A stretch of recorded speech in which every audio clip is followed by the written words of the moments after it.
Bandai's first official tournament for the Digimon card game has recently concluded, so now we got our first glimpse into what the West meta is going to look like.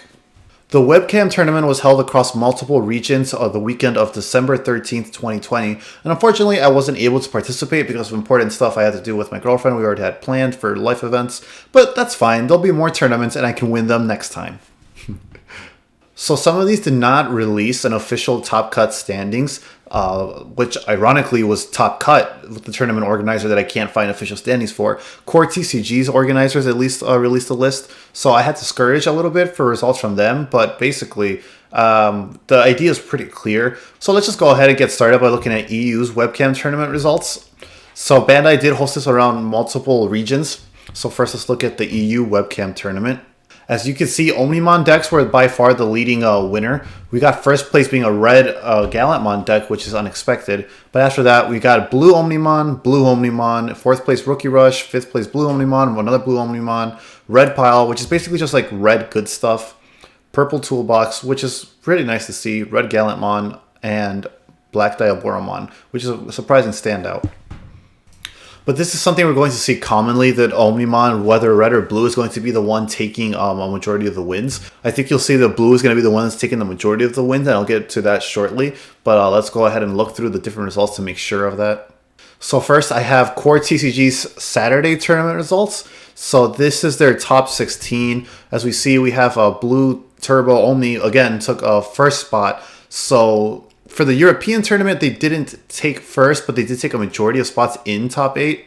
But for Core TCG Saturday, they did take first, Blue Omnimon, and then Rookie Rush again, which is what we're seeing to be, if you want to consider Blue and Red Omnimon basically the same deck, just two sides of the different coin, I think Rookie Rush is, as we're going to see, is commonly going to be the second best deck currently. We also got another Red Gallantmon that runs an Omnimon in it, so it's kind of like Omnimon with an option. We got another purple control, and then we just got a bunch of Omnis throughout, red and blue variants.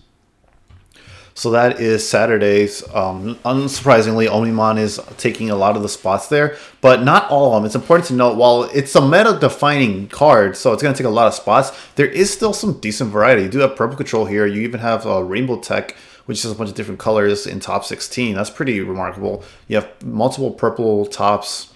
So there is variety, maybe not to as much as people would like, but the fact that it's there is something that's noteworthy.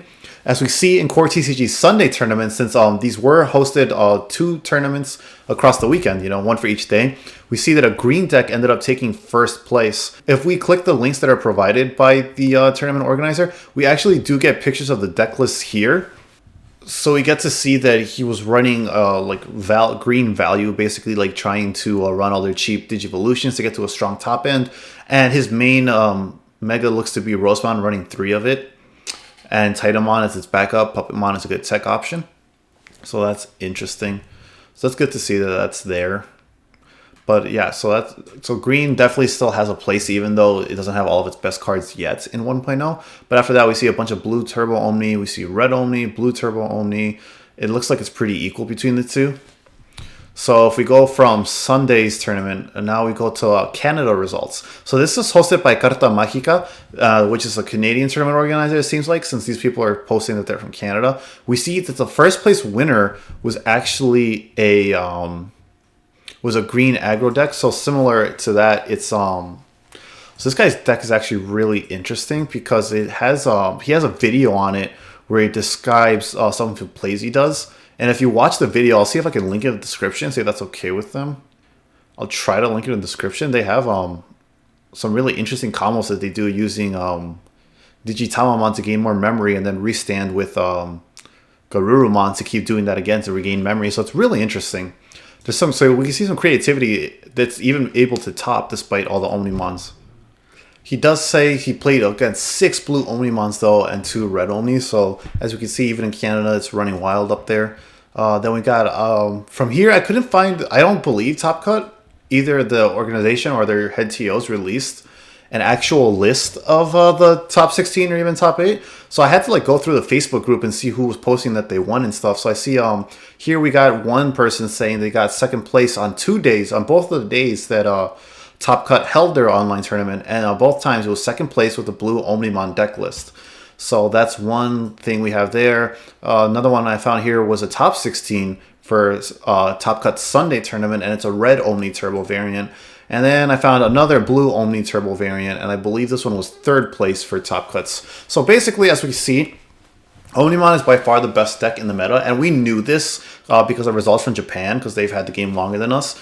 But you know, we did have a different card pool than them, since we're mixing up all their sets into one giant set for us. So you think it would change, but the fact of the matter is that not every other color has their main tools to bring them up to the Omnimon's level.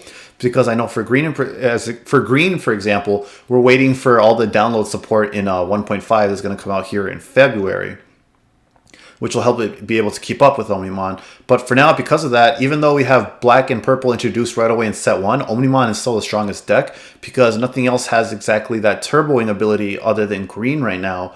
And the problem with that is the green doesn't have its good top ends that it'll have in February. So even though it can turbo like red and blue can to get to Omni, like red and blue do to get to Omni, it doesn't have a powerful top end to go up against Omni.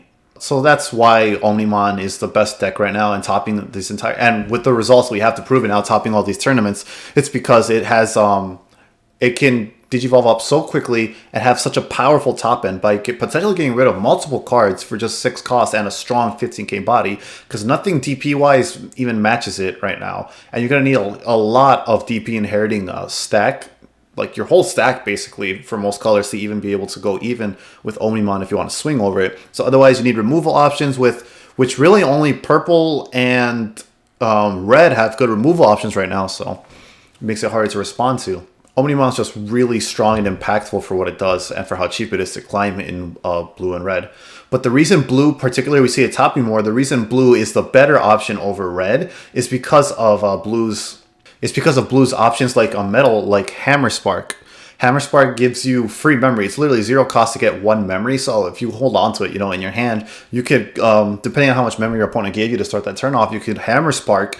And basically you could, if you have enough in hand, if you're patient enough, you could go into Omnimon for free. If your opponent left you at 3, you could just wait until you have 3 in hand, go into it for free. Or you could wait and use it earlier, or not wait, and use it earlier and go into Metal Garurumon for free. So that way you get Metal Garurumon, its effect off, and still get Omnimon this turn, not having to wait for your opponent or worrying that they'll destroy your Metal Garurumon before you could get into Omnimon.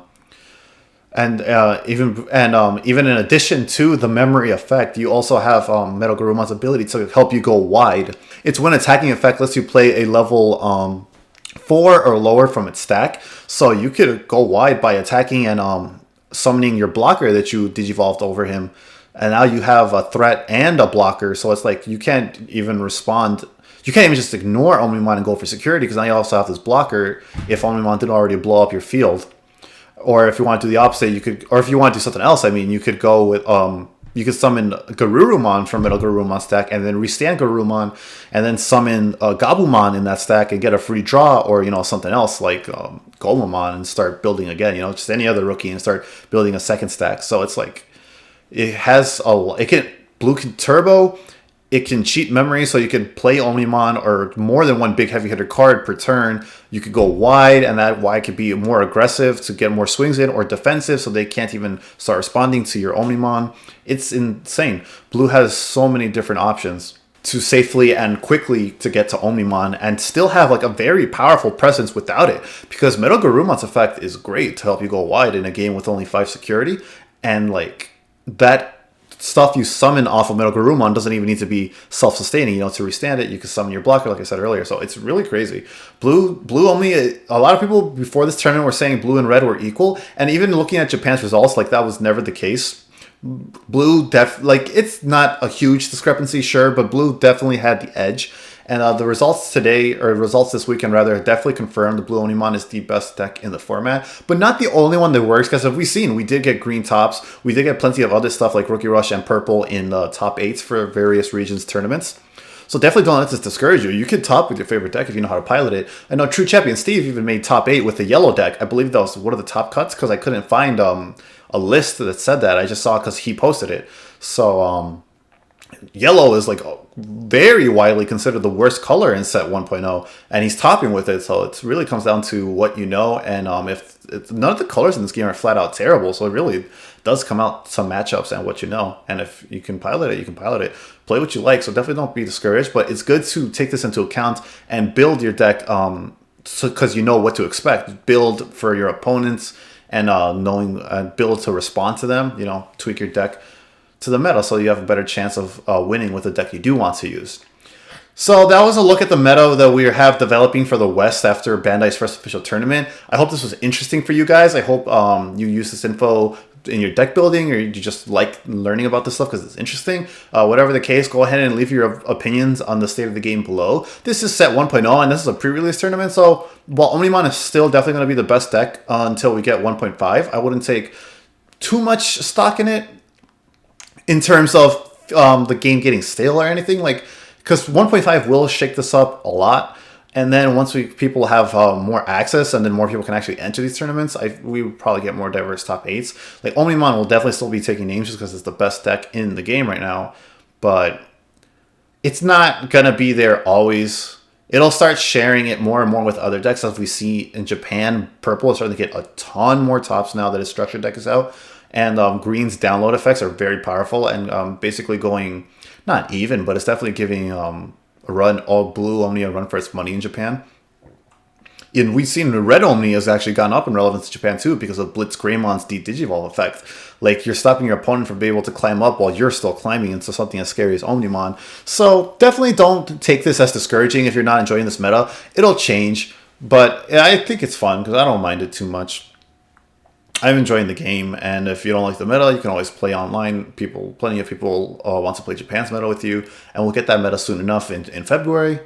So anyways, I hope you guys liked it. Let me know if you want to see more videos like this. Future breakdowns and meta-analysis and deck profiles will definitely be more organized and structured. Since this is unscripted right now, I feel like it might as well for the nature of this, since I had to hunt down all these results. But let me know what you prefer. Thank you for watching. I hope you found this useful, and I'll see you guys next time. And until then, remember, like always, stay hungry until you get a taste of victory.